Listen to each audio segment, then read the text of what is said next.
¿Tiene gripa? Sí, Bueno, ándele pues. Gracias, compañera. Ya inició la grabación. Bueno, buenos días, jóvenes. Vamos a iniciar, bueno, a reiniciar, o cómo se podría decir. Bueno, vamos a iniciar la sesión de hoy. Y déjenme preparar esta presentación, permítanme.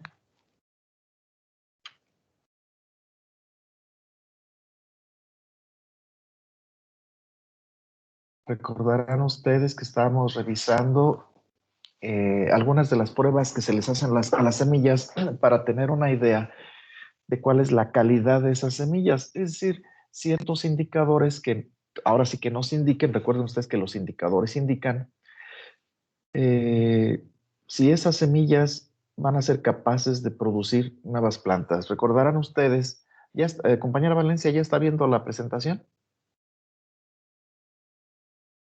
sí, profesor. Está bien. Ah, ya dejó de llorar. Recordarán ustedes que vimos la prueba de pureza de una manera muy sencillita. Bueno, nos queda claro que la basura no va a producir nuevas plantas y la semilla, la que tenemos aquí a la derecha, tal vez produzca nuevas plantas. No es un indicador muy confiable, pero bueno, de algo nos sirve. Después pasamos a ver a la prueba estándar de germinación. Esta sí es muy confiable. Depende del muestreo que hagan ustedes, pero es muy confiable porque alcanzamos a ver cuáles semillas van a producir plántulas normales, plántulas que van a ser competitivas, plántulas sanas, vigorosas, y nosotros las vamos a contabilizar y eso es el resultado que vamos a obtener. Corresponde a la germinación de las semillas normales que van a producir plántulas normales, etcétera. Es bastante confiable, pero tiene una desventaja. Es tardada esta prueba. Vamos a revisar de una manera sencillita el- otra prueba a la que se le llama prueba de viabilidad o prueba de tetrasolio. Esto seguramente ya lo vieron ustedes en su curso de fisiología y lo van a ver en el curso de tecnología de producción de semillas y lo van a ver allá con mucha calma y van a tener prácticas.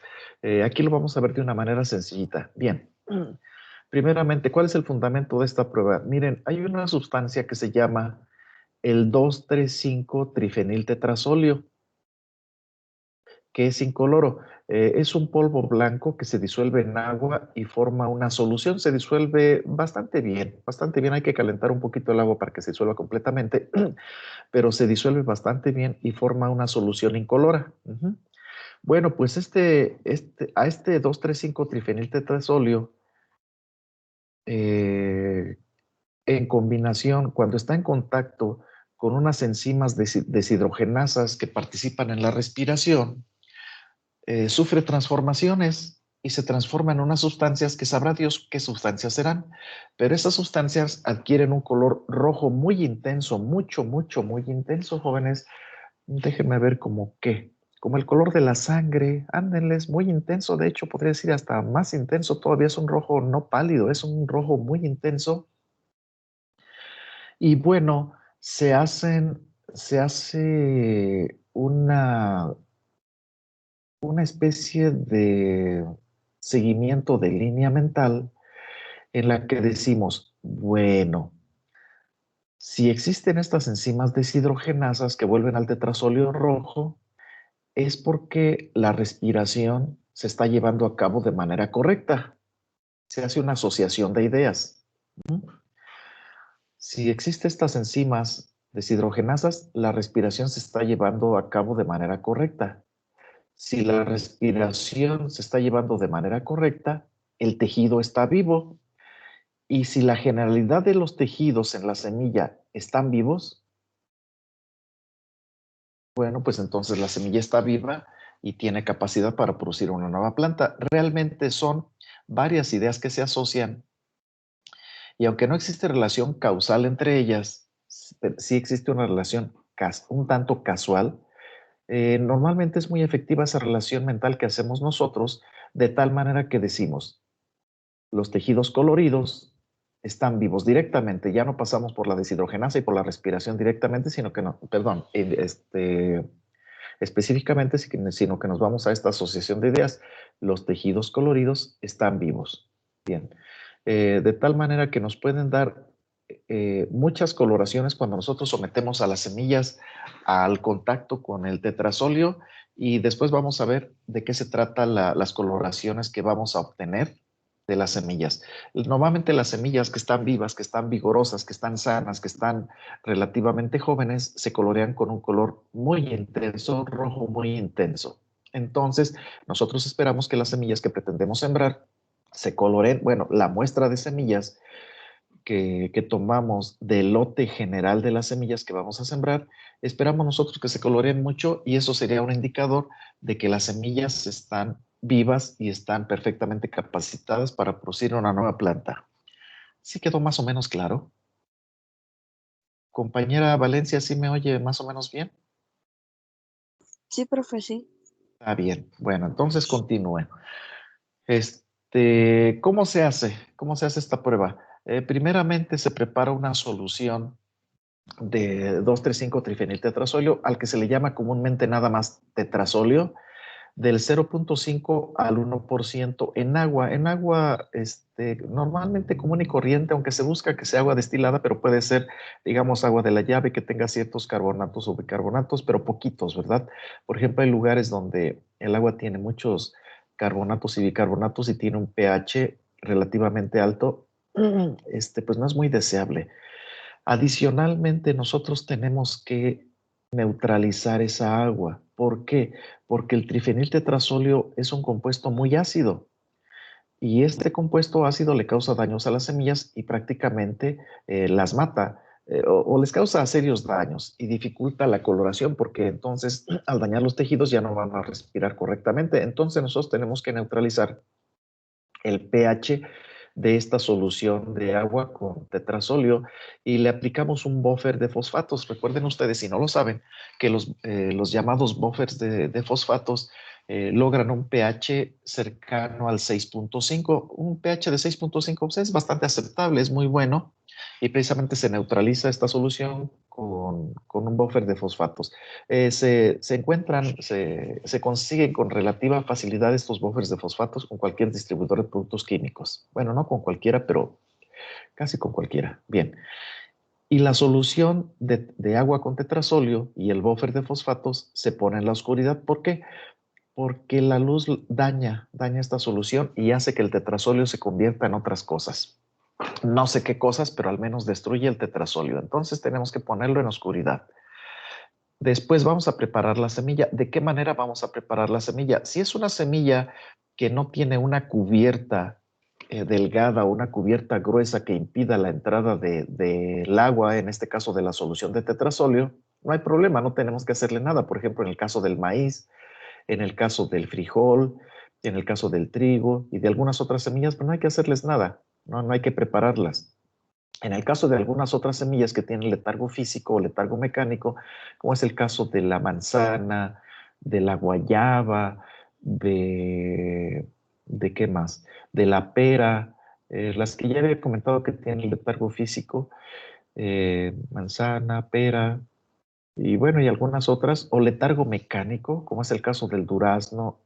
En ese caso tenemos que romper, escarificar las semillas, tenemos que romper o eliminar la cubierta a fin de que el tetrazolio, la solución de tetrazolio, entre en contacto con el embrión, tanto con los cotiledones como con el eje embrionario, y en el caso del endospermo, pues si hay endospermo, como es en el caso de las monocotiledonias, pues con el endospermo también. Se rompe la cubierta y se sumerge la semilla por un periodo que varía, jóvenes, dependiendo de la especie. Normalmente, si se trata de semillas pequeñas, como es el caso, por ejemplo, del sorgo, u otras semillas, como por ejemplo el caso de la lechuga y otras, con 5 horas es suficiente. En el caso de semillas más grandes, aunque el agua penetra muy rápidamente, pero se acostumbra a dejarlas 24 horas. No se aconseja dejarlas más de 24 horas, porque incluso los tejidos que están muertos o que tienen muy poco vigor o que están sumamente dañados empiezan a tomar una coloración rojiza y nos podría engañar, de tal manera que podríamos interpretar que esos tejidos, aunque están dañados, lo podríamos interpretar como tejidos sanos y tejidos muy bonitos, muy buenos, cuando en realidad ya no tienen el vigor que se necesita. Bien. Y después de las 24 horas sacamos nosotros las semillas, no es necesario enjuagarlas, esa solución no es tóxica. Si la quieren enjuagar, enjuáguenlas, pero un enjuague muy sencillito. Y las ordenan y entonces van a hacer ustedes la evaluación. ¿Hay preguntas hasta aquí? No hay preguntas hasta aquí. Bien.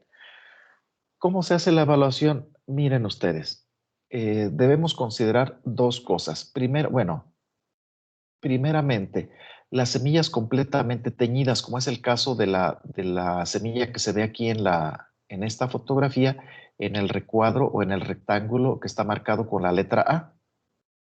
En ese caso, las semillas que se tiñen de esta manera, que se tiñen de un rojo muy intenso, a veces se ve hasta un poquito morado. Aquí se ve morado, pero en realidad no se ve morado, realmente es un rojo muy intenso. Consideramos que están vivas, sin lugar a dudas, están vivas. No hay ningún problema, iban a producir. También acá en la fotografía de abajo podemos ver que la que está marcado con la letra A está completamente viva porque está completamente teñida. Vean ustedes, no hay porciones. Aquí tal vez sea un reflejo de la cámara lo que está aquí en el centro o posiblemente sea un tejido que esté muerto por alguna razón, pero es muy poquito, realmente no es significativo y en general los tejidos se tiñeron. No hay problema. Decimos, esta semilla iba a estar viva y contabilizamos todas las semillas que están en esta situación, que estén completamente teñidas.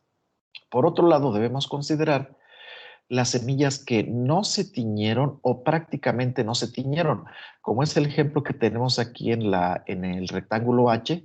Vean ustedes, apenas tiene una ligera coloración acá en esta parte de abajo.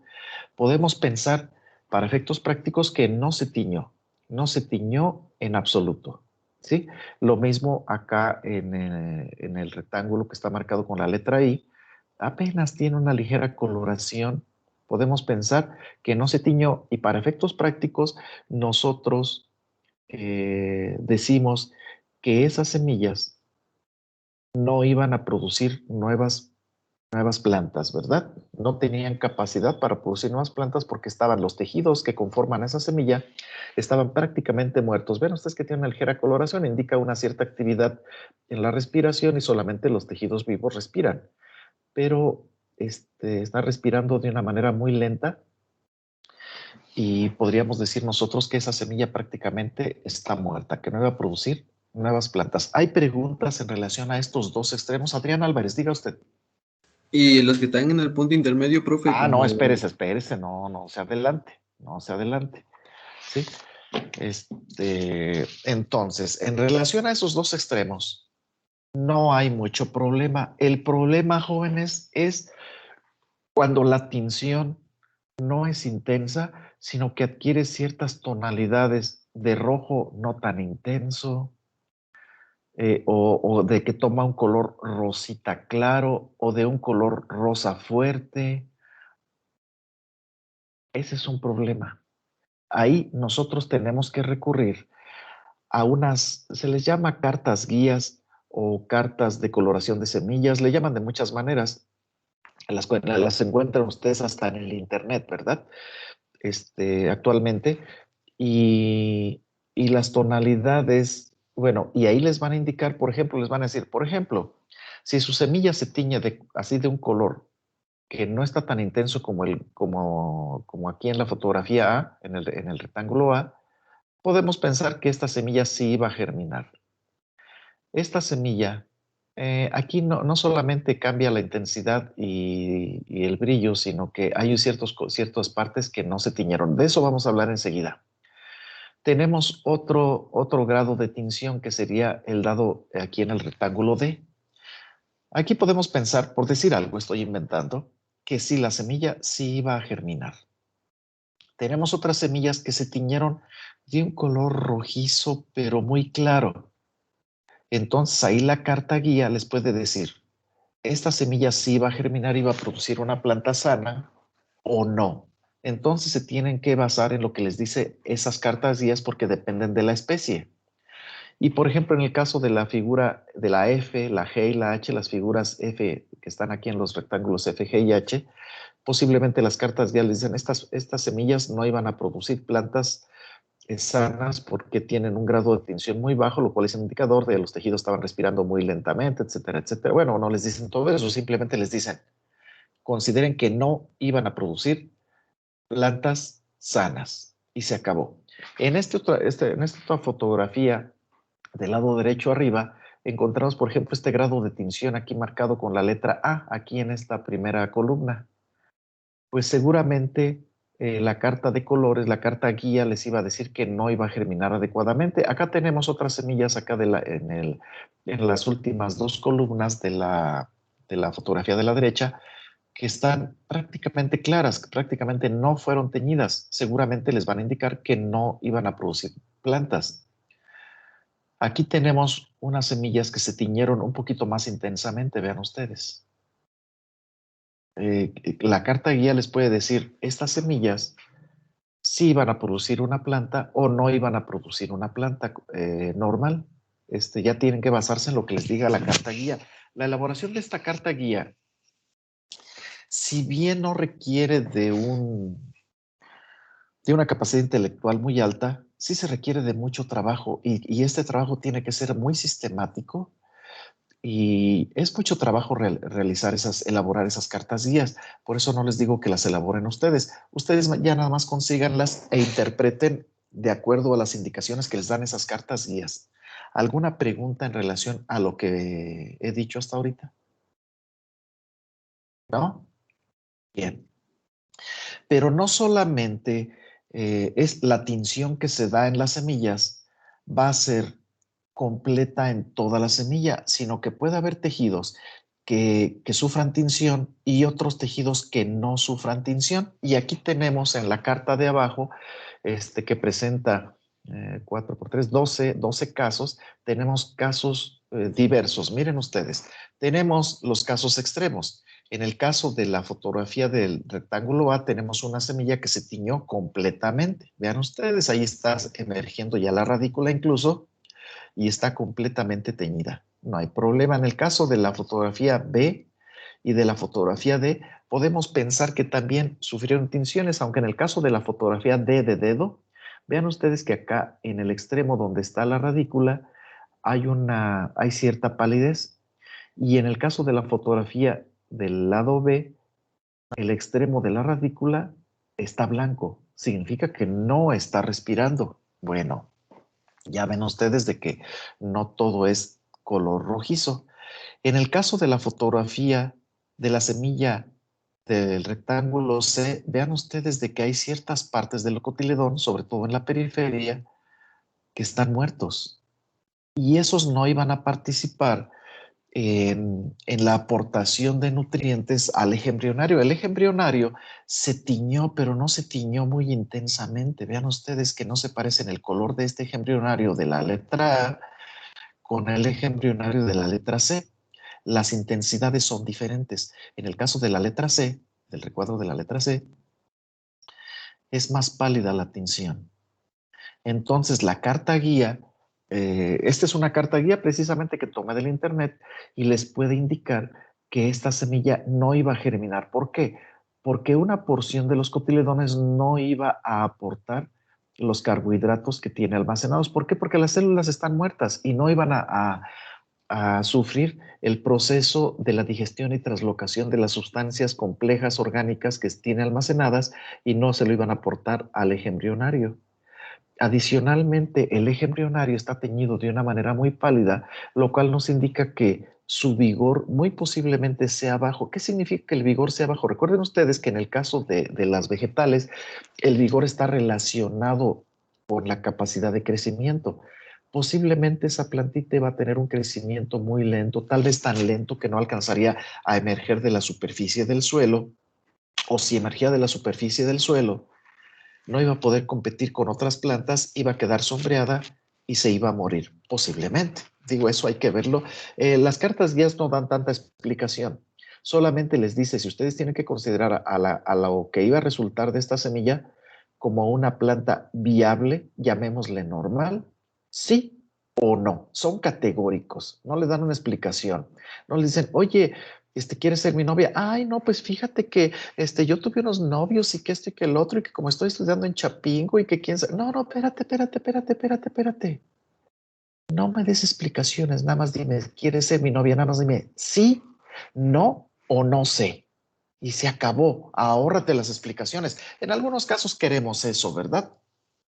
¿Sabe usted, compañero, la respuesta? Ay, profesor, es que fíjese que el otro en el curso, que no me dé la historia de su vida. Simplemente dígame, ¿sabe o no sabe? Bien, asimismo las cartas se limitan a eso.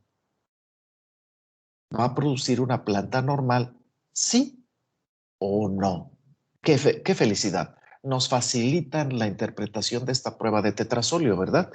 En el caso, por ejemplo, de la figura E, vean ustedes de que se tiene una mayor porción de tejido en los cotiledones que no sufrió una tinción adecuada.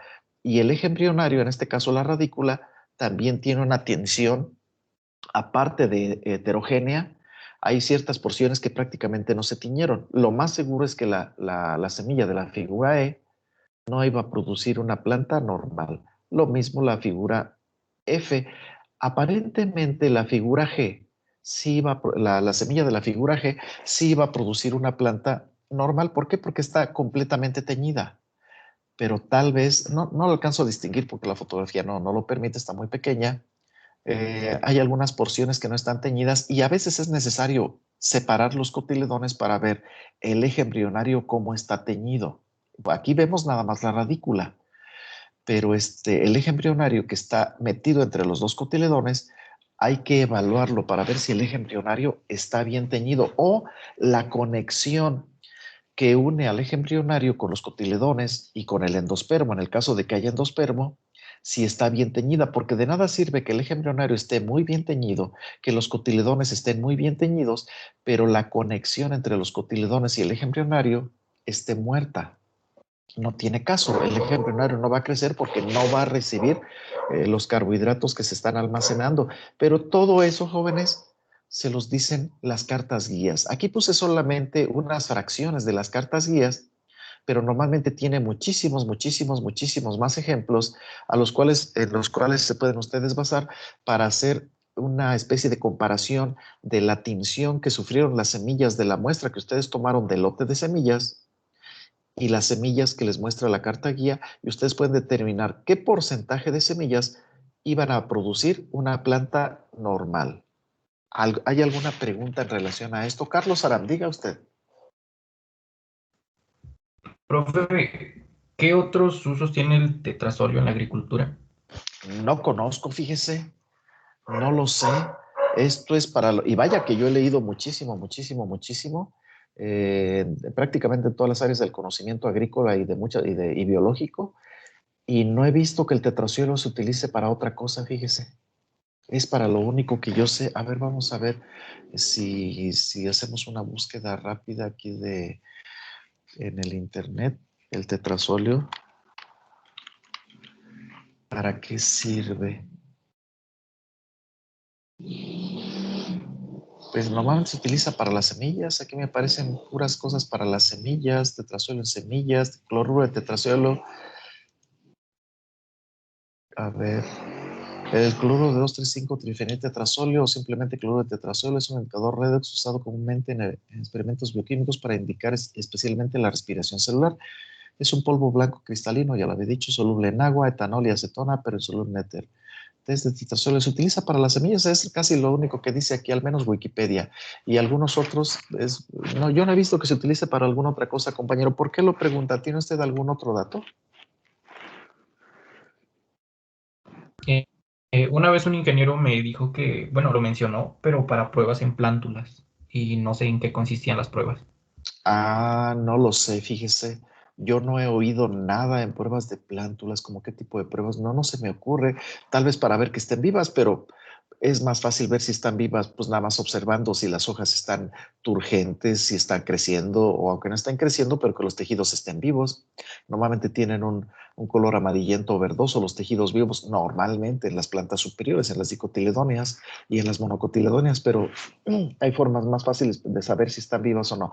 Pero bueno, no lo sé. Bien, una vez hecha esa aclaración o desaclaración, ¿Qué ventajas tiene esta prueba de tetrasóleo sobre la prueba estándar de germinación? Que es muy rápida, jóvenes, y puede llegar a ser muy precisa, porque los resultados los resultados que arroja esta prueba se pueden apegar muy fuertemente a la realidad. Esas son las dos grandes ventajas. Es muy precisa. Sin embargo, tiene desventajas. ¿Cuáles son las desventajas? Que requiere de material, equipo y personal especiales y calificados. Bueno, material y equipo especial y requiere personal calificado. Si un productor le dice, oiga, pues a ver, dígame cómo hacer la prueba de tetrasolo y yo la hago aquí rapidito, aquí en la Sierra de Puebla, en la Sierra de Oaxaca, pues no es tan fácil porque ese productor tiene que comprar al menos unos, si no mal recuerdo, vendían solamente 25 gramos de tetrasóleo y no es barato. Ahorita no sé cuánto cueste, debe costar, póngale unos 4,000, 5,000 pesos, porque eso alcanza para mucho. Y no cualquier productor la puede comprar.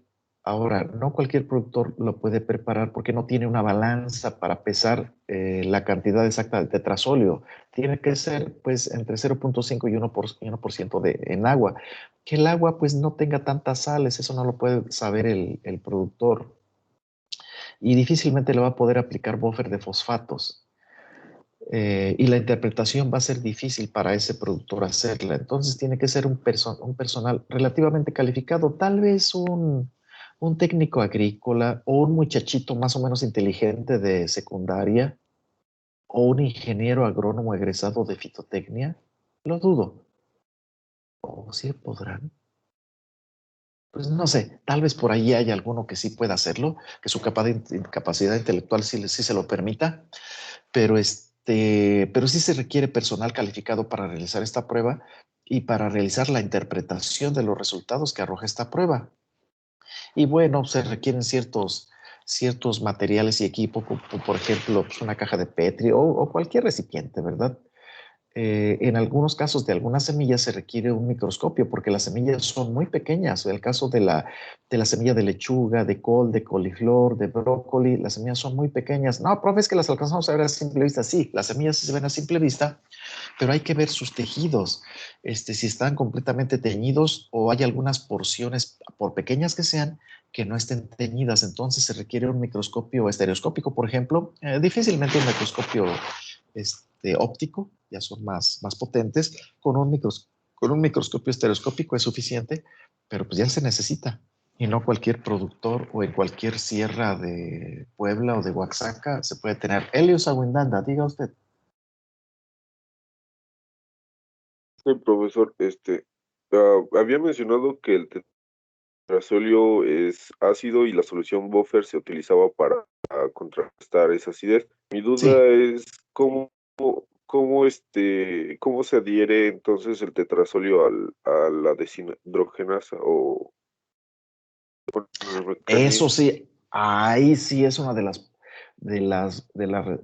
los casos en los que la respuesta va a ser no sé, compañero. La bioquímica del funcionamiento del tetrasóleo no la conozco, no la conozco. El tetrasóleo funciona como un sustrato sobre el cual la enzima actúa, pero ¿cuáles son los sitios activos de las deshidrogenasas? ¿Qué porciones del tetrasóleo son modificadas? No lo conozco. La bioquímica del tetrasóleo no la conozco, compañero. Mucho menos la física, ¿verdad? De la resonancia magnética que da la sustancia para producir una sustancia rojiza cuando antes era transparente, no la conozco. Ahí sí se lo quedo a deber. Y normalmente no lo he averiguado porque pues a esos niveles no funcionamos, pero tal vez por ahí algún texto especializado sí se lo pueda decir, pero no, yo no puedo decírselo. ¿Sale? ¿Algo más, Gracias, jóvenes? era solo la duda. Sí, ¿algo más? ¿No? Bueno, pues esta es la prueba de tetrasóleo. Oiga, profe, pero es que a mí no me queda muy claro. Por ejemplo, en el caso de la fotografía G, hay que no, pues no lo vamos a ver, jóvenes. Nada más estamos haciendo un repaso muy sencillito de más o menos en qué consiste la prueba. Repito, esta prueba la van a ver con mucho detalle en el curso de tecnología de producción de semillas. Entonces, ¿para qué diablos la vemos aquí? Miren ustedes, nosotros los profesores que elaboramos este programa del curso, pues específicamente yo, porque yo lo elaboré, consideré pertinente, aunque no lo viéramos con mucho detalle y aunque no iba, en la práctica no tenemos ninguna práctica relacionada con esto, al menos que estén ustedes enterados ahorita que existe y más o menos en qué se basa. Si no se acuerdan en un momento dado, no hay problema, pero al menos saben que existe y no están tan ignorantes. Ya cuando lleguen al curso de tecnología de producción de semillas, ahí sí lo van a ver con mucho detalle. Y tal vez los profesores que dan ese curso, el doctor López Herrera o el doctor, ay, ¿cómo se llama? Ay, ya hasta se me olvidó, ya ni los veo hace más de 2 años. Pues ellos son expertos en todo esto, entonces tal vez sí sepan cuál es el fundamento bioquímico del funcionamiento del tetrazoito. Ellos porque lo van a ver con mucha calma. Entonces aquí nada más lo estamos viendo de pasadita. También la prueba de estándar de germinación no la vimos con detalle, porque es la prueba de pureza, pues tampoco la vimos con mucho detalle, pero la intención aquí en este curso, la presencia de estas pruebas tiene como objetivo nada más que ustedes sepan que existen estas pruebas y que más o menos sepan en qué se basan. No tiene como objetivo verla con tanto detalle. De cualquier manera, si tienen alguna pregunta, pues adelante y que yo les pueda contestar. ¿No? Bien, pues continuamos, jóvenes, de esta manera con estas pruebas. Y hay otra prueba que se llama prueba de vigor. Esa no la vamos a revisar porque se hace directamente, bueno, no, perdón, se hace conjuntamente con la prueba estándar de germinación. Se toman algunos datos sobre longitud de la plúmula, sobre todo longitud de la plúmula, y se someten a una simple operación muy sencilla. No la vamos a ver, nada más porque no se me pegó la gana cuando elaboré el programa del curso de este bonito curso. ¿Preguntas, jóvenes? ¿No? Bien, entonces pasamos, ya sabemos con estas pruebas si las semillas tienen una alta, mediana o baja capacidad para producir semillas y si podemos aceptar o rechazar el lote de semillas que nos venden o que tenemos a nuestra disposición, almacenado por ahí, porque les puede surgir a ustedes la duda, estas semillas que tienen 4 años, semillas de maíz que tienen 4 años, ¿sirven o no sirven? Bueno, pues con cierta anticipación realicen ustedes una prueba estándar de germinación que es muy confiable, sobre todo si no tienen prisa, y eso les puede indicar si esas semillas sirven y si las pueden utilizar, porque no tiene caso que estén esperando las lluvias para sembrar y siembren ustedes semillas que no van a producir nuevas plantas, ¿verdad? Qué chasco, van a perder todo un año, o si no todo un año se les va a retrasar la emergencia de las verdaderas plantas. Entonces, para la toma de decisiones, ustedes tienen que saber cuál es la capacidad de las semillas para producir nuevas plantas, es decir, cuál es su viabilidad. Y estas pruebas, la prueba de pureza en algo les ayuda, la prueba de germinación les ayuda en mucho, pero la prueba de viabilidad o prueba de tetrasóleo es más rápida. Pero muchas veces con la prueba de estándar de germinación es suficiente. ¿Preguntas? ¿No? Bien, ¿qué más tenemos aquí? Bien, entonces pasamos, jóvenes, a la parte teórico-práctica de esta unidad que es propagación por semillas.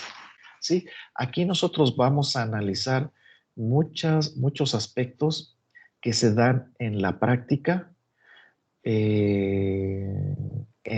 la propagación de las plantas por semilla y agrupé las técnicas de propagación de semilla en 3. ¿Por qué? Porque hay muchas variantes. Por ejemplo, en Guanajuato siembran el maíz de manera diferente a como lo hacen en Oaxaca, o la manera como lo hacen en los valles centrales de Oaxaca, o de los valles centrales de Oaxaca a la sierra, alguna de las sierras de Oaxaca, es diferente cómo siembran.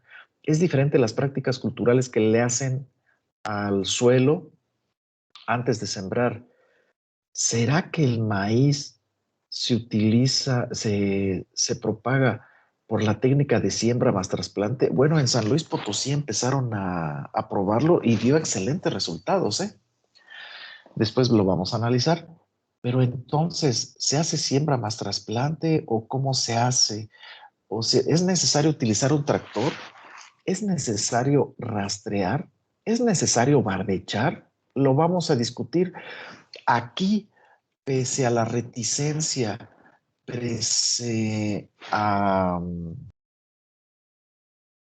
al acuerdo que tienen ustedes de no participar en este curso. Pues, ay, pues que el profesor es una mula y eso dejándome la barata, ¿verdad? Es que el profesor es bien autoritario. Ay, es que el profesor es bien mandón. Ay, es que el profesor es bien regañón. Yo mejor me quedo callado. Sí voy a necesitar que participen. No es obligatorio, pero lo voy a estar calificando. Ojalá que puedan deshacerse de esos traumas causados por quién, por mí.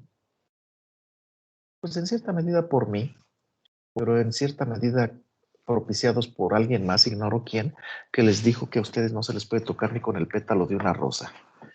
Que no se les puede decir ni siquiera, ay, profesor, es que ya subió el volumen de la voz y eso me ofende. Ay, pues quédate ofendido, criatura. Es tu ofensa y disfrútala. Ojalá que te aprovechen la vida, pero vas a ver que te va a causar demasiados problemas ser tan susceptible. Bueno, una vez dicho eso, los que quieran participar, bienvenidos, jóvenes. Los que no quieran participar, pues también son bienvenidos, ¿verdad? Nos vamos más rápido. Y si ninguno de ustedes participa, nos vamos a ir rapidísimo. Nada más que en el examen, pues tal vez les aparezcan dudas, ¿verdad? Bien. Entonces, para efectos de este curso, las técnicas de propagación por semilla que vamos a revisar las agrupamos en tres variantes generales.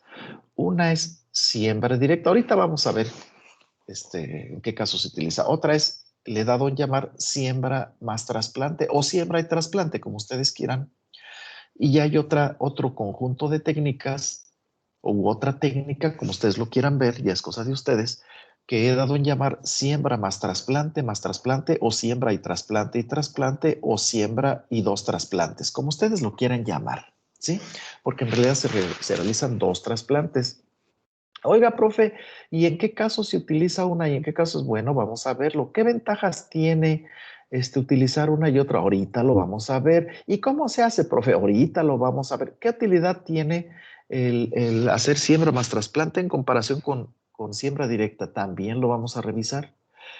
Y sobre todo, ¿para qué, jóvenes? Se tienen que preguntar, ¿para qué realizamos algunas prácticas culturales? ¿Realmente nos causan beneficios o no? ¿O solamente son prácticas acostumbradas a realizar, que consumen nuestro dinero, que consumen las llantas del tractor, que consumen los arados los discos de los arados, pero que en realidad no sirven para nada? Vamos a analizarlo, lo vamos a revisar aquí, tal vez con ayuda de los conocimientos que les dieron en su bonito curso de mecanización agrícola. Ay, caramba, hasta el nombre está incorrecto en ese curso. Pero en fin, y vamos a tratar de analizar para qué se hace, cómo se hace, cuándo se hace, con qué se hace, pero lo más importante, por qué se hace cada una de las prácticas que vamos a revisar. ¿Sale? Entonces, por ejemplo, en el caso de la siembra más trasplante, ¿cómo debemos hacer el trasplante? En seco, aquí como tenemos en la fotografía abajo a la izquierda, o en mojado. ¿Qué ventajas tiene una? ¿Qué ventajas tiene otra? ¿Qué desventaja tiene una? ¿Qué desventaja tiene otra? O podemos utilizar maquinaria que nos va a ayudar a hacer el trasplante de manera mecánica. Bueno, vamos a analizarlo, jóvenes. Y para esos efectos, repito, dividí las técnicas de propagación por semilla en general en tres. Va a haber, seguramente hay variantes, jóvenes, a estas variantes que vamos a revisar, que no voy a considerar yo porque es imposible revisar todas las técnicas o revisar, por ejemplo, todos los implementos o la maquinaria que se utilizan para realizar las prácticas culturales que vamos a mencionar aquí. Es imposible, se necesita un curso demasiado largo, grande, y sobre todo hacer un análisis crítico de las prácticas que se hacen. Entonces, nosotros vamos a mencionar digamos, una técnica generalizada que va a incluir algunas prácticas que a veces se utilizan en algunos lugares, a veces no se utilizan en algunos lugares, o a veces se hace exactamente lo contrario, pero en ustedes está participar o no participar. ¿Tienen alguna pregunta? Pues yo creo que no, ¿verdad? Porque nada más les estoy dando así como una especie de instructivo sobre lo que vamos a ver a partir de ahorita. Pero antes de eso, ¿tienen alguna pregunta, jóvenes? Ya vimos cómo se producen las semillas. No hablamos de cómo hacer que las semillas tengan buena calidad durante el proceso de producción, es decir, mientras están en la planta madre, porque eso le corresponde al curso de tecnología de producción de semillas, pero sí ya vimos de qué manera podemos determinar cuál es la calidad de las semillas para producir nuevas plantas y podemos darnos cuenta de que si germinan o no germinan por efectos de que tienen letargo o de que están muertas las semillas. Ya sabemos, oye, esta semilla germinó, perdón, no germinó porque está en letargo o no germinó porque está muerta. Ya lo saben ustedes, no lo revisamos, pero ya lo saben ustedes. Si le piensan tantito, ya tienen esos elementos. Pero bueno, vamos a empezar a ver las técnicas de propagación por semilla si no hay preguntas. Parece que no hay preguntas. Y vamos a empezar con siembra directa. ¿Qué cosa es la técnica o el conjunto de técnicas que se llaman siembra directa? Bueno, pues es una técnica o un conjunto de técnicas donde se deposita la semilla en el lugar definitivo donde va a manifestar su productividad. Es decir, ahí donde ustedes colocan la semilla, centímetros más para allá, centímetros más para acá, porque a veces se mueven las semillas. Ahí las plantitas que se generan a partir de esas semillas van a crecer, van a desarrollarse y van a manifestar su productividad. A veces en forma de granos, a veces en forma de hojas, por ejemplo, las plantas de té, las plantas de lechuga, las plantas de acelga, pues se aprovecha de ellas sus hojas, ¿verdad? O las flores, como es el caso, por ejemplo, del cempasúchil o de algunas otras plantas que se siembran de manera directa. Y ahí donde se deposita la semilla, ahí van a manifestar su productividad. Bien. ¿Qué uso se le dan a este grupo de técnicas que se le llama siembra directas? Bueno, pues se utilizan mucho en cultivos básicos y en hortalizas. ¿En qué cultivos básicos? En maíz, frijol, avena, trigo, sorgo, haba, garbanzo, centeno, cebada. ¿Qué otros cultivos básicos que se les llama cultivos básicos?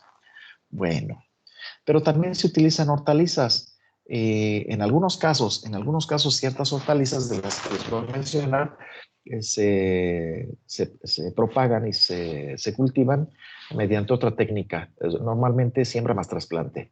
Por ejemplo, el rábano normalmente se cultiva por siembra directa, se siembra y se propaga por siembra directa. La cebolla se puede propagar por siembra directa o siembra más trasplante. La zanahoria también es eminentemente de siembra directa. Difícilmente se hace trasplante de la cebolla. Bueno, yo no conozco ningún caso, pero se puede hacer, ¿verdad? En principio se puede hacer. En el caso del cilantro también se hace siembra directa. La lechuga, yo nunca he visto que se haga siembra directa, pero hay muchos comentarios que indican que sí se hace siembra directa de la lechuga. Normalmente yo he visto que se hace mediante siembra más trasplante, lo mismo que la col, la coliflor, el brócoli, pero algunos comentan que se puede hacer por siembra directa. ¿Hay alguna pregunta, alguna participación? ¿No? Bien.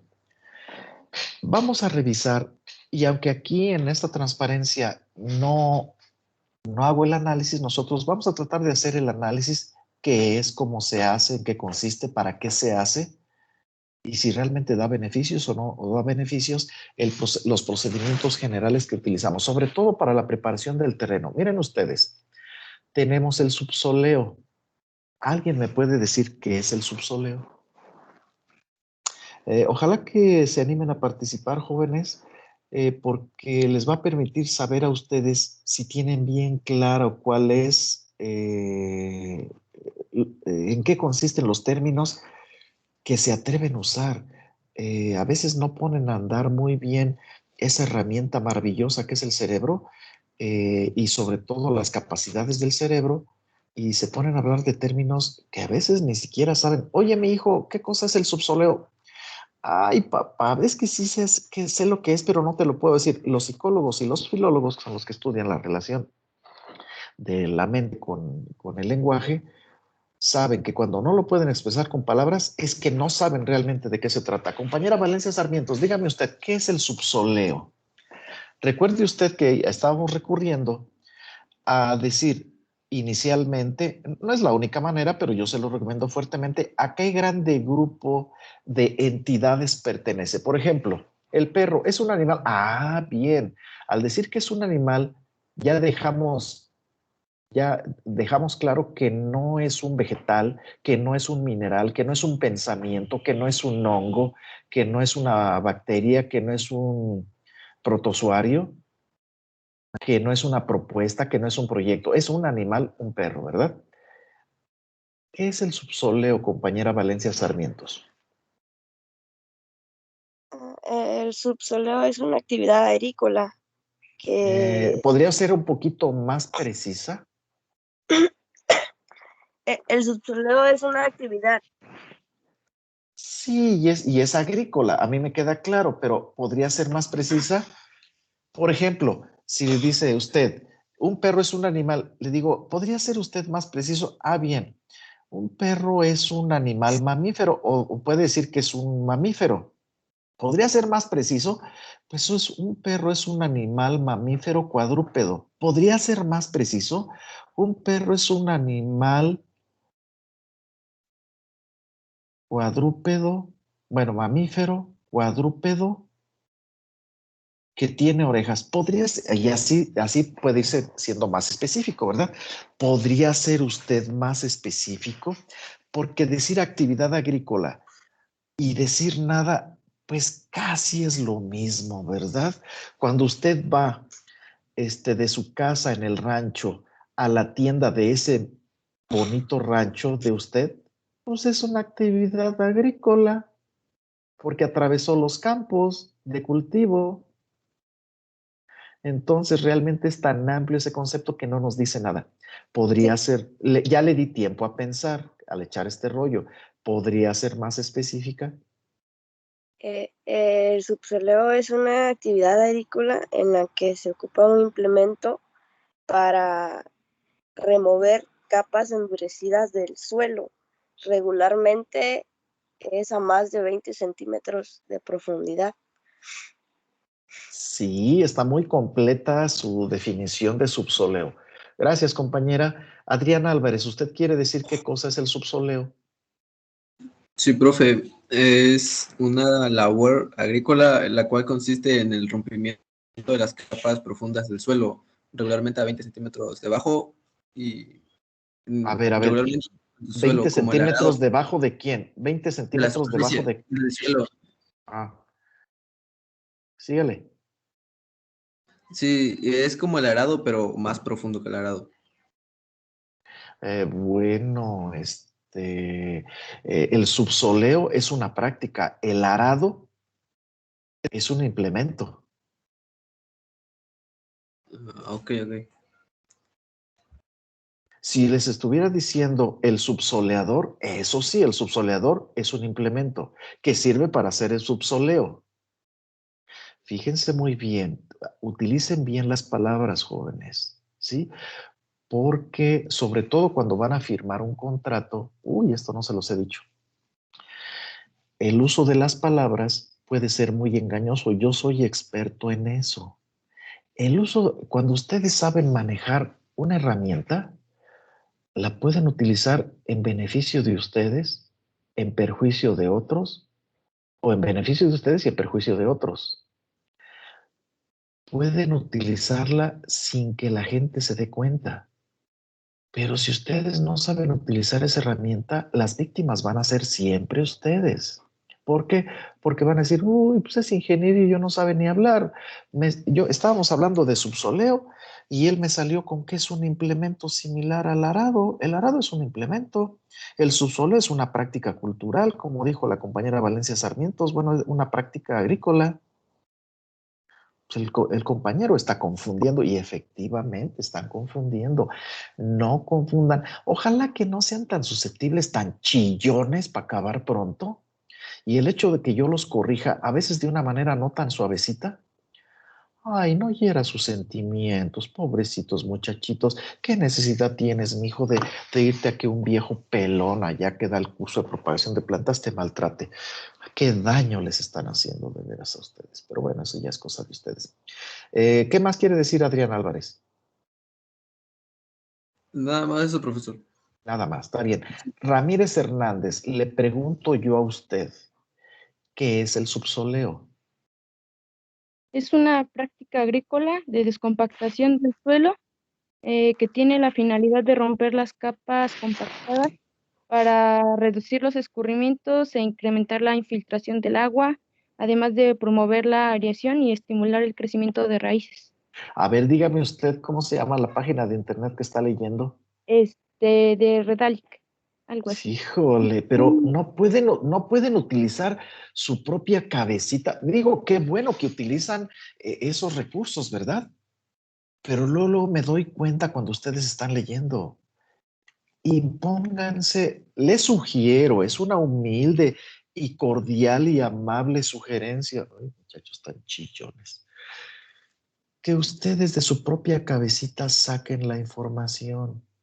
Ahora, si la van a leer, léanla y los elementos que leyeron ustedes, organícenlos en su propia cabecita y traten de decirlo con sus propias palabras. Oiga, profe, pero es que eso es muy difícil. Efectivamente, ¿quién les dijo a ustedes que pensar correctamente es fácil? Es muy difícil. El pensar correctamente es difícil y tienen ustedes que practicar para tomar buenas decisiones, para que elijan la mejor mujer que se puedan encontrar, buena suerte en eso. O el mejor hombre que se puedan encontrar también, buena suerte en eso. La van a regar de todos modos. O que sepan ustedes qué coche comprarse, que tal vez no tenga conexión Bluetooth y se conecte a Android, ¿cómo se llama? Operating System o al iOS, pero que tenga un buen motor, que les dure mucho, que no se descomponga tanto y que les permita ir a donde ustedes quieran con la comodidad suficiente, pues para que no sufran, porque se la van a pasar en ese coche 15 minutos cada 24 horas, 7 minutos para ir a su trabajo y 7 minutos para regresarse. Entonces no necesita que esté totalmente equipado para vivir, ¿verdad? Pero entonces que sepan ustedes distinguir cuáles son los elementos esenciales de algo, los elementos importantes de algo. Fórcense ustedes mismos, váyanse por el camino difícil. Ya cuando tengan que recorrer el camino fácil, pues ya se les hace más fácil, ¿verdad? Vean, es una sugerencia. ¿Alguien más que quiera decirme qué es el subsoleo? Aunque haya revisado el internet, no hay ningún problema, pero que me lo diga con sus propias palabras. Tampoco es obligatorio que me lo diga con sus propias palabras. Si quiere leer como la compañera Ramírez, también lo puede hacer. Pero yo les pediría que lo hicieran con sus propias palabras.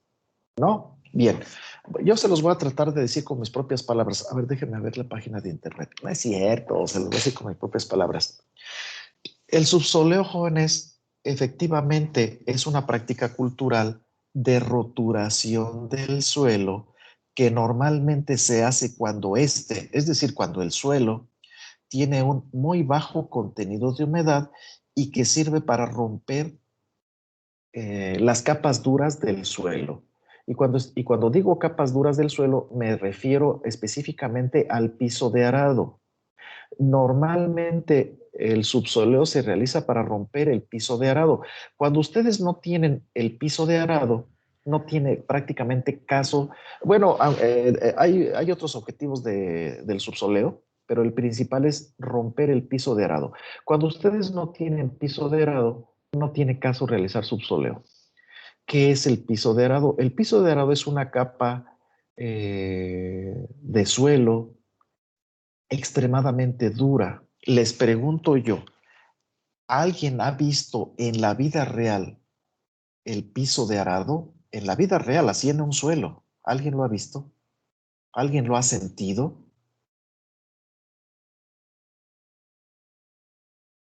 ¿No? Bueno, es una capa, y yo he tenido pocas oportunidades de verlo. Helios Aguindanda, ¿usted lo ha visto, compañero? ¿Se ha enfrentado a él? Precisamente no se nota como la literatura, pero sí hemos hecho prácticas y donde una capa debajo de los 30 centímetros sí se siente, bueno, no se siente, con el penetrómetro es más difícil, por lo cual se considera tiene una densidad más alta. O sea, la respuesta a mi pregunta era un humilde sí. Quiero suponer que sí, profe. Esa Híjole, es la usted es respuesta rollero, a su compañero. pregunta. Usted es bien rollero. Digo, no está mal, ¿verdad? Pero a veces, oye, ¿quieres ser mi novia? Bueno, mira, haciendo evaluaciones sobre tu capacidad intelectual, tu belleza y tu capacidad financiera. Y además, no, eso hazlo en la mente. Nada más dime sí o dime no. Digo, a veces sí nos van a pedir que le echemos el rollo de por qué sí y por qué no, ¿verdad? Pero a veces con un simple sí es suficiente. Usted también, compañero profesor, usted es bien rollero y cuando nos puede decir algo bien sencillo o que ni siquiera vienen al caso unas cosas, usted nos echa un rollo, pero es mi papel, a mí me pagan para eso y me pagan muy bien, por cierto. Nada, no es cierto, no tan bien, pero me pagan para eso, y es mi labor. La Constitución me obliga a a enseñarles hasta hablar. Bien. Entonces, el compañero Sawindanda sí se ha enfrentado, sí ha visto, sí se ha encontrado en la vida real con el piso de arado y por la forma de hablar parece ser que varios de ustedes también. Bien. Efectivamente, jóvenes, es una capa muy dura. Yo pensé que no era tan dura hasta que una vez me enfrenté a ella y traté de romperla, nada más por mero ejercicio mental, porque yo a veces hago muchos ejercicios, no ejercicio mental, ese fue un ejercicio práctico, pues para ver qué tan dura era y tomé una barreta de esa que utilizan los albañiles para romper concreto, para romper el piso que está muy duro, para remover piedras, etcétera. Y traté de romperlo con la barreta. La barreta rebotaba, jóvenes. No logré que la barreta se clavara. Era un piso de arado tremendamente compacto que se presenta normalmente en suelos arcillosos o arcilloarenosos y que dificulta la aireación de las capas más profundas de suelo, dificulta la entrada de otros implementos como son el arado. La rastra difícilmente llega hasta 20-30 centímetros de profundidad, que normalmente se localiza el piso de arado, pero que dificulta el crecimiento de las plantas y realmente impone muchas restricciones en un campo de cultivo. Entonces es necesario romperlo. Si se hace necesario, es muy útil romperlo y se hace con un subsoleador. No les puse aquí ninguna fotografía porque ya seguramente lo vieron en su bonito curso de mecanización agrícola. ¿Es así, compañera Valencia? ¿Sí vieron ya ustedes el subsoleador en mecanización agrícola? Sí, pero en fotos no nomás. Uy, ¿no los llevaron, no tuvieron prácticas de mecanización agrícola ustedes? No nos tocó en esta Ah, modalidad. ya en esta modo. Uy, bueno, pues sí, pues ni modo, está bien. Pues ni hablar, hay restricciones. Pero pues ni modo. Yo si hubiera sido su profesor de mecanización agrícola, los hubiera mandado a la tienda de tractores, ahí seguramente tienen subsoleadores siquiera para que los vieran en vivo. Pero bueno, yo no fui su profesor, gracias a Dios, ¿verdad? Qué bueno. ¿Cuántos compañeros reprobaron el curso de mecanización agrícola? Valencia. Ninguno. Ay, pues ese ya es un indicador. ¿Y quién les dio ese bonito curso? ¿Samuel? El profe Sea. Ah, caramba, no lo conozco. Bueno, ni hablar.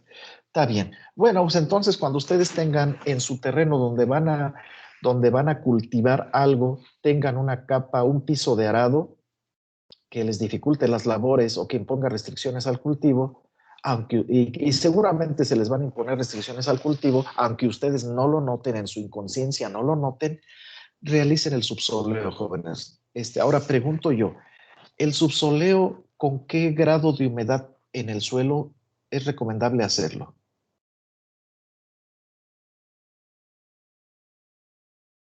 ¿No? ¿Nadie quiere participar?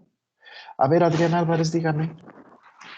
Cuando hay un grado de humedad no tan alto, pero no tan bajo, se podría decir, un No, intermedio. No, compañero, se hace cuando tiene un bajo contenido de humedad. Ah, ok, ok. Digamos, tal vez un 10% de humedad aprovechable. ¿Para qué? Bueno, ¿por qué? Porque si se hace con un contenido de humedad medio o un contenido de humedad alto, el subsoleador, que es el implemento, a veces también se le llama subsuelo, o subsoleador, se le llama también equivocadamente, pero es subsoleador. Nada más iría rayando, normalmente se pone el caso de la gelatina. Si ustedes a una gelatina le clavan un cuchillo, no le clavan, sino recorren un cuchillo a lo largo o a lo ancho de la gelatina, pues sí la van a romper, pero solamente lo van a romper en el lugar donde pasó el cuchillo. Y se pone el caso, por ejemplo, de un polvorón. ¿Qué es un polvorón? Es un pan duro o una galleta dura. Si ustedes recorren por el cuerpo de esa galleta dura un cuchillo, no solamente van a romper por donde va pasando el cuchillo, sino que van a hacerla pedacitos. Eso es lo que queremos. Entonces el suelo debe tener un bajo contenido de humedad. Mucho ojo con eso. ¿Cuándo utilizar el subsoleador o cuándo realizar el subsoleo? En el examen yo les puedo preguntar, ¿cuándo van a realizar ustedes el subsoleador? ¿O cuándo van a utilizar el subsoleo? Ah, no, esa sí es correcta. ¿Cuándo van a realizar ustedes el subsoleador? Ah, pues cuando el suelo tiene... No, el subsoleador no lo van a realizar cuando el suelo está duro, ni cuando está blando, ni cuando tiene mucha humedad, ni cuando tiene baja humedad. El subsoleador no lo van a realizar, el subsoleador lo van a utilizar. Entonces ustedes van a decir, nunca lo voy a realizar, profesor, porque yo no soy una empresa que se dedique a producir subsoleadores. Ah, muy bien, este muchachito sí se fijó. ¿Qué le estoy preguntando? ¿Sale? Oiga, profesor, ¿y usted va a hacer así preguntas capciosas? Efectivamente. Adrián Álvarez, diga usted. Es que yo contesté así porque el profesor de mecánica nos mencionó el problema de la erosión cuando la humedad es muy baja. A ver, ¿cuándo hay más erosión? ¿Cuando la humedad es alta o cuando la humedad es baja? Cuando es baja, No es cierto. Cuando es alta, compañero. ¿Por qué? ¿Alguien me sabe decir por qué? Porque cuando la humedad es baja, el suelo ya produjo, ya creó una estructura que es el amarre de las partículas del suelo y que las une y que evita precisamente la erosión. Y cuando la humedad del suelo es alta, no hay estructura. Sí, profesor, pero está unida al agua y eso le confiere peso, efectivamente, en las capas bajas del suelo. Pero cuando el suelo está muy húmedo, siempre hay una capa de suelo en la superficie que está seca, sobre todo cuando está expuesta al sol. Y esa capa puede ser erosionada por el aire. Pónganse a pensar, jóvenes, no solamente pónganse a pensar si yo tengo razón o no tengo razón. Pónganse a pensar si lo que les dijo el otro profesor es cierto o no es cierto. Porque ustedes se entregan a las mentiras de los profesores y adoptan mitos y adoptan falacias. Falacia es una mentira. Adoptan falacias muy fácilmente. Cuando les anuncian en la televisión que se tiene que comprar un coche que tenga una conexión Bluetooth, ¿de veras, jóvenes? ¿Creen ustedes que eso es lo importante? Y además piensan que la vida tiene que ser como los comerciales. ¿De veras? El mundo está lleno de mentiras. Oye, Pancracia, ¿tú me quieres mucho? Claro que sí, mi amor, te quiero mucho. No le crean, no es cierto. Federico, ¿tú me quieres mucho? Sí, tú sabes que te quiero mucho. No es cierto. No sean tontos. No es cierto, compañero, eso que le dijo su bonito profesor. Además, un suelo que está seco es menos propicio a la erosión hídrica que un suelo que está húmedo. ¿Por qué? Porque el agua, antes de arrastrar el suelo, primero tiene que humedecerla y tiene que romper la estructura. Y un suelo que está húmedo, pues ya está húmedo, ya no tiene estructura, ya no está formando estructura y puede ser arrastrada muy fácilmente. Bien. Aquí esto sirve para discusión, sobre todo porque se tienen muchísimos mitos en relación a la preparación del terreno. Estamos viendo la preparación del suelo cuando vamos a hacer siembra directa. Barbecho. Y créanme lo que no estamos perdiendo el tiempo. Esto es para que se den cuenta que a veces no tienen claro alguna cosa que ya deberían ustedes dominar. Ya no digo manejar, dominar. ¿Qué es el barbecho, jóvenes? Barbecho o aradura, que se le conoce. Yo no sé dónde se le diga aradura. Yo no conozco ninguna parte del país, ni en Baja California, ni en Sonora, ni en Sinaloa, ni en Tamaulipas, ni en Nuevo León, ni en Chiapas, ni en Oaxaca, ni en Tlaxcala, ni en Guanajuato. ¿Qué en Guanajuato? ¿Qué diablos? En ningún lugar se le llama aradura. Pero los libros dicen que se llama barbecho o aradura. Nosotros vamos a llamarle barbecho. ¿Qué es el barbecho?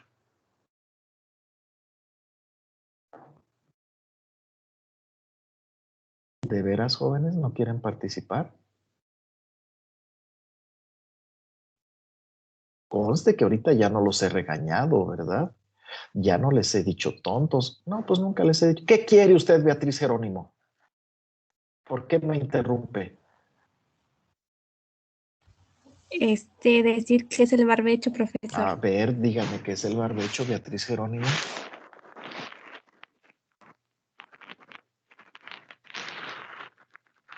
Ándele, dígame qué es el barbecho. Bueno, el barbecho es una técnica que consiste en dejar de sembrar durante unos ciclos vegetativos de la planta en un campo para que éste pueda recuperar o almacenar materia orgánica. Dígame usted de qué página de internet lo está leyendo. Hice una búsqueda rápida, pues es lo que vi y me acordé y es lo que A ver, estoy... ¿usted de dónde es, compañera Beatriz? Del estado de Guerrero, profesor. Del estado de Guerrero. ¿Ha visto usted algunos tractores con el arado? ¿Reconoce usted los arados de disco, por ejemplo? No, no, profesor, no. Pues tiene que pulirse en eso, compañera, porque está faltando mucho a la formación de un ingeniero agrónomo. Bien, de todos modos, gracias, pero es incorrecto lo que usted acaba de decir. Gracias. Helios Aguindanda, ¿qué es el barbecho? Baje su mano, Beatriz. Profesor, como aclaración, el barbecho que comentó la compañera me parece que es un barbecho, pero en idioma castellano, o bueno, al menos así lo denotan en la península ¿En cuál ibérica. península? ¿En cuál península? En la ibérica, en la En española. España. Bueno, no lo dudo, no lo dudo, pero vamos a utilizar nosotros terminología que utilicemos aquí en México o al menos en alguna región de México, ¿sale? Les propongo, porque sí, si nos ponemos a aceptar los términos como se utilizan en otros países, híjole, se nos pone difícil, se nos pone difícil. ¿Usted quiere, Helios, decir que es el barbecho o no?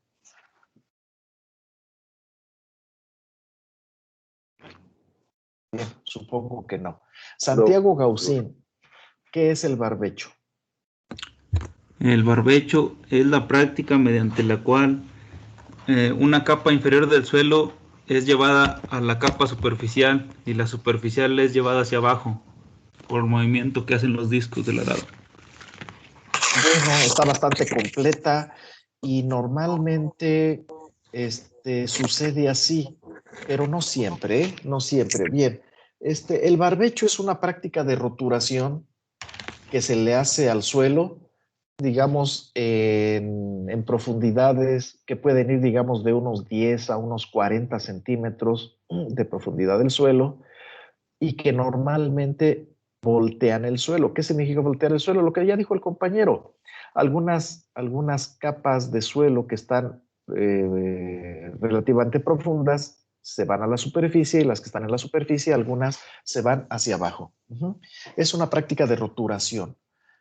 ¿Qué significa roturación?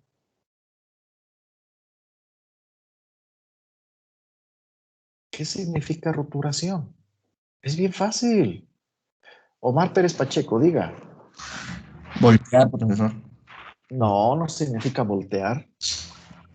¿Quién más quiere decir qué significa roturación o qué significa roturar? Adilene Yaray, diga usted. ¿Romper? Ah, ¿me está preguntando o me está diciendo? No, romper, le estoy diciendo. Ah, sí, romper, no, tiene que decirlo como si usted fuera la experta nacional en agronomía. Efectivamente, significa romper, Adilene, romper. En este caso, Adilene, a ver, ya que se animó a participar, porque ya hacía tiempo que no participaba, así como otras compañeras, es que casi nadie participa de las mujeres. Valencia Sarmientos ya dejó de participar, casi apenas hoy volvió. ¿Quién más? Carla Lisbeth también ya me abandonó, ya le caí gordo. Está bien, no hay problema. Tienen todo el derecho a que les caiga gordo. ¿Quién más que otra mujer? Mariana Barrios Pérez, antes hablaba, ya no quiere hablar, pues ni modo, ¿verdad? Son las únicas. Pregunto yo, si el barbecho es una práctica de roturación, ¿qué es lo que se rompe? El suelo. Está bien, si se rompe el suelo. ¿Y cuál es la...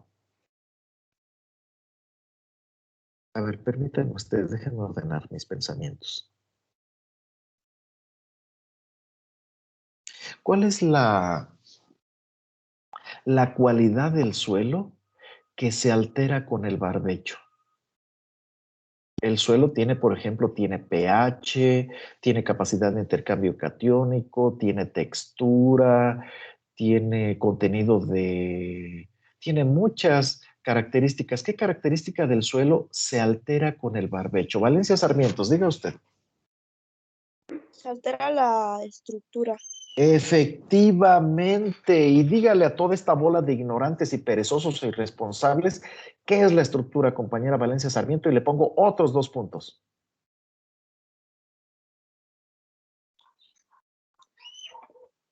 Me aplicó una presión que ya se me olvidó el término, pero Ay, sí, la presión, ¿cuál presión? A ver, la sígale. estructura son las cualidades del suelo. Por ejemplo, No, compañera, no me ponga ejemplos. Dígame qué, si lo dijo mal. Adrián Álvarez, ¿qué es la estructura? Es la forma en que están agregados los componentes del suelo. Así es, la forma y la fuerza en cómo están agregados los componentes del suelo, efectivamente. Entonces, recuerden ustedes que en el suelo, sobre todo cuando no tenemos capacidad de campo, las partículas del suelo se unen unas a otras, sobre todo la arcilla, la materia orgánica, el limo, la arena no tanto, ¿verdad? Se unen con cierta fuerza e imponen una resistencia a ser separados. Precisamente por eso el arado tiene que ser un implemento fuerte porque el suelo impone una resistencia a romperse. Se hace con el arado precisamente y se hace una profundidad normalmente entre los 10 y los 40 centímetros de profundidad del suelo. Muy bien. Pero viene una pregunta. ¿Para qué sirve el barbecho? Adrián Álvarez, ¿para qué sirve el barbecho? No, profe, yo tenía una duda. A ver, dígame usted. ¿Cuál es la diferencia entre subsuelo y barbecho? A ver, otra cosa. A ver, perdón, repítame su pregunta que habló muy rápido. ¿Cuál es la diferencia entre el subsoleo y el barbecho, profe? Que la profundidad, se me olvidó comentarlo, pero es que esto ya lo deberían saber ustedes, jóvenes.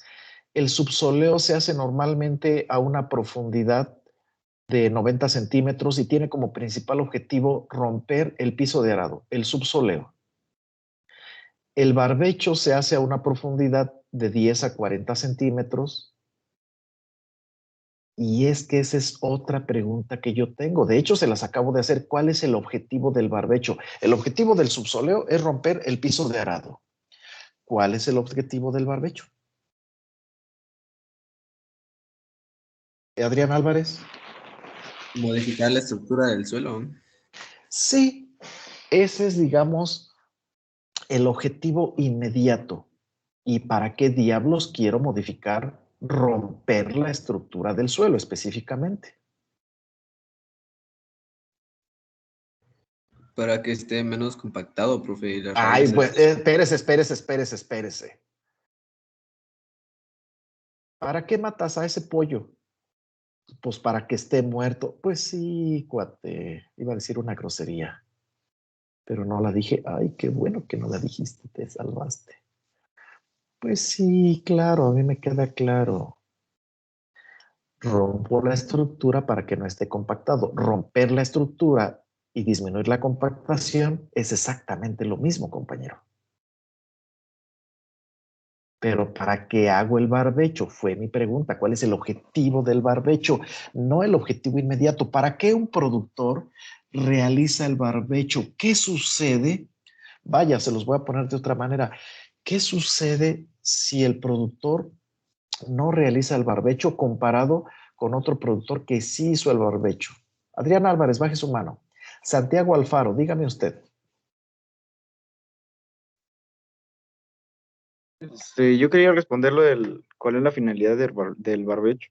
Pues es exactamente lo que le pregunté, compañero, cuál es la finalidad del barbecho. Pues que no lo dije así, no dije cuál es el objetivo final, qué es lo que le sucede, qué es lo que le sucede al suelo o qué es lo que sucede si no realiza barbecho comparado con que sí lo hace. Al final de cuentas es la misma pregunta.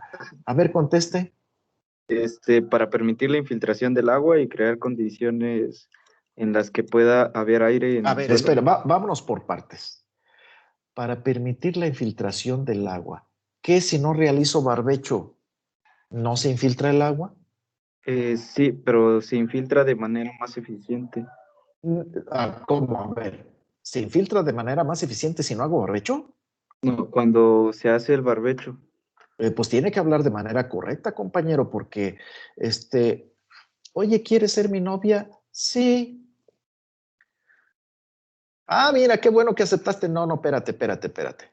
Te iba a decir, si eres rico, si tienes dinero, sí, pero si no tienes dinero, no. Pues habla rápido, criatura, porque me estás induciendo al error. Entonces, hable de manera correcta, compañero. ¿O en qué año cree que estamos? ¿En primero de primaria? Oye, niño, ¿quieres un dulce? ¿Sí o no? Ay, mamá, mira lo que me dijo ese muchacho, de quién sabe qué. Carajo, de veras con ustedes. A ver, ¿en qué estaba? Ya hasta me perdí. Ya dije que no los iba a regañar.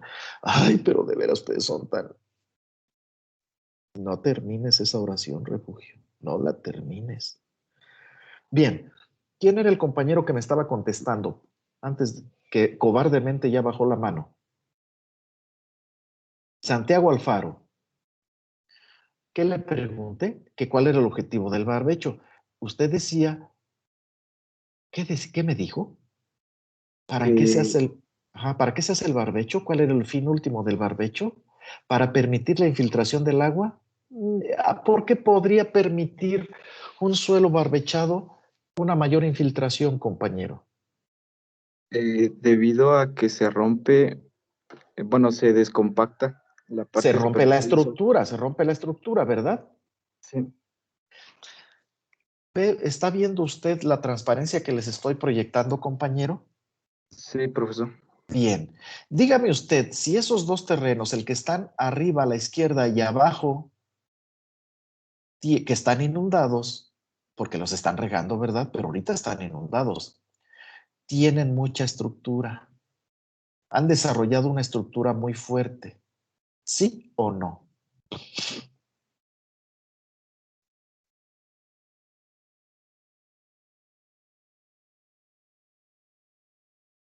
¿Qué pasó, compañero? En los dos están inundados. Le pregunté si estaban inundados, ¿eso le pregunté? No, es ¿Qué que le no alcanzo pregunté? a ver bien en la transparencia. Bueno, pero al menos sí distinguió que estaban inundados, ¿no? Ajá. Y le pregunté que si tienen mucha estructura o no.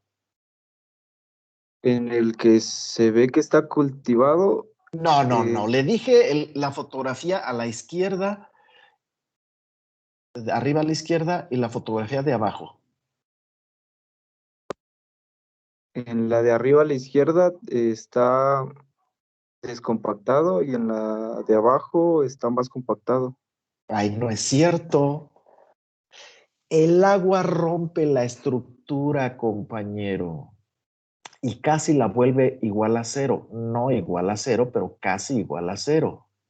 Porque las partículas ya no se agregan con tanta fuerza, excepto en los suelos muy arcillosos, que aunque estén mojados, se siguen resistiendo al paso de... Pero eso es también por efecto de la gravedad. Pero en realidad el agua rompe la estructura, entonces no necesita el suelo estar roto para que el agua pueda penetrar. La misma agua se encarga de romper la estructura.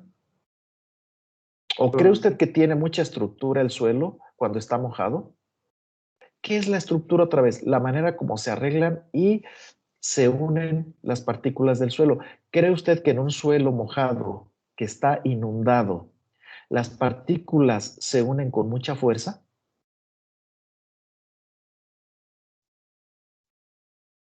Santiago, No. Cuando se moja, pues dice que ya no. cuando está inundado, compañero, no tiene que hacer la aclaración ya la hice yo. Nada más diga sí o diga no. No. Ay, Dios mío. Efectivamente no. Entonces, no necesitamos romper la estructura para que el agua entre. Profesor, ¿Qué quiere? perdón, no es cierto. Una pregunta. Entonces, ¿no es necesario hacer el barbecho? A ver, dígamelo usted. Estamos tratando de dilucidar para qué hacemos el barbecho. Y al menos lo que dijo usted no es cierto. ¿Alguien más me quiere decir para qué sirve el barbecho? A ver, Santiago Alfaro, baje la mano ya. Ramírez Hernández, dígame usted. Para facilitar el crecimiento de las raíces en el sustrato. A ver, compañera, mire, cuando tenemos un suelo, perdón, un terreno bajo riego como el de arriba o como el de abajo, como el de arriba a la izquierda, como el de abajo, que estamos regando, ¿verdad? Se rompe la estructura. A ver, ¿qué dijo usted? ¿Qué dijo usted? ¿Para qué sirve el barbecho? Facilitar el crecimiento y desarrollo de las raíces en el A ver, sustrato. otra vez, porque se interrumpió la transmisión. Otra vez. Para facilitar el crecimiento y desarrollo de las raíces en el sustrato. ¿Y cómo es que se va a facilitar el crecimiento y el desarrollo de las raíces en el Porque sustrato? no En este hay, caso, el suelo. porque no hay terrones, entonces la raíz. Espérese, compañera. Mientras el suelo esté mojado, no hay terrones. Pero ¿qué tal si el suelo llega a tener un contenido de humedad relativamente bajo, digamos del 20-25% de humedad aprovechable? ¿Se forman o no se forman terrones? Ahí sí. Pues Es sí, y que eso es lo que va a pasar.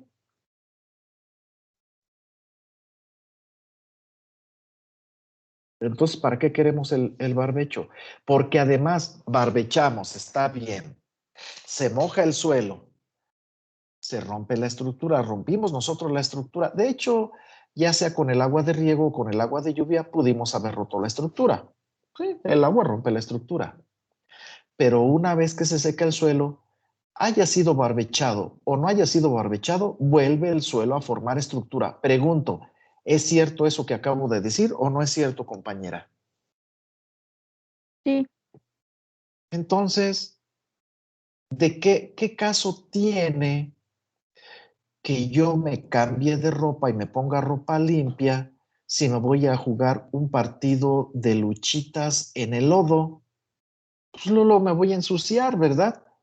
Mejor me dejo la ropa sucia y ya una vez que termine de luchar en el lodo, me voy, me baño y me pongo la ropa limpia. Pero si de todos modos se va a volver a formar la estructura, ¿qué caso tiene que la rompa con el barbecho? Pregunto yo, alguien había levantado su mano. ¿Para qué realizo? A ver, Graciela Justina, dígame usted. Bueno, al hacer el arado formamos surcos. A ver. Al hacer Entonces, el arado, permítame. Bueno, Al al realizar el el arado.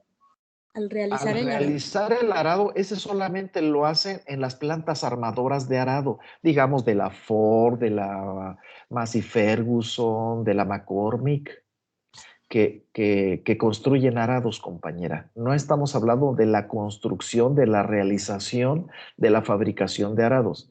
Estamos hablando de la realización del barbecho. Bueno, al hacer el barbecho, se forman surcos, entonces el objetivo No, final es... compañera, no. Si usted con el barbecho forma surcos, está realizando un mal barbecho. No. El propósito del barbecho no es realizar surcos, compañera. Pero sígale usted, la interrumpí. Siga usted. Ah, bueno, lo que yo pensaba era que era para facilitar la siembra. No, compañera. Bueno, sí la facilita, ¿verdad? ¿Por qué la facilitaría, compañera, la siembra? Ah, pues por lo que mencionaba, porque se formaban surcos, pero No, me no se dijo que forman no se forman surcos. surcos. Claro que no se forman surcos. Tiene usted una idea equivocada de lo que es el barbecho. No. Santiago Alfaro, ¿qué quiere decir? ¿Para qué sirve el barbecho? Para facilitar el manejo del suelo y darle cierta A forma. ver, ¿qué tipo de manejo se facilita con el barbecho? El surcado. El surcado, sí, efectivamente, se facilita con el barbecho, ¿verdad? Ese puede ser un objetivo. Ahora pregunto yo, ¿habrá otra práctica más fácil de realizar que facilite la creación de surcos y que sea más fácil de realizar? Ya lo dije. Baje su mano, Graciela Justina, por amor de Dios. ¿O usted quiere participar? Sí, pues como siempre, las mujeres a mí no me hacen caso. Valencia Sarmientos, ¿qué quiere usted decir? Profe, lamento interrumpir la clase, pero ya tenemos otra clase. Eso es para lo único que participa usted, compañera, para echar abajo esta bonita discusión. Contésteme. No, Sí, pero pues, pero me lo debió haber dicho desde hace 8 minutos. Gracias, nos vemos, jóvenes. Pare la grabación, compañera, y nos vemos luego.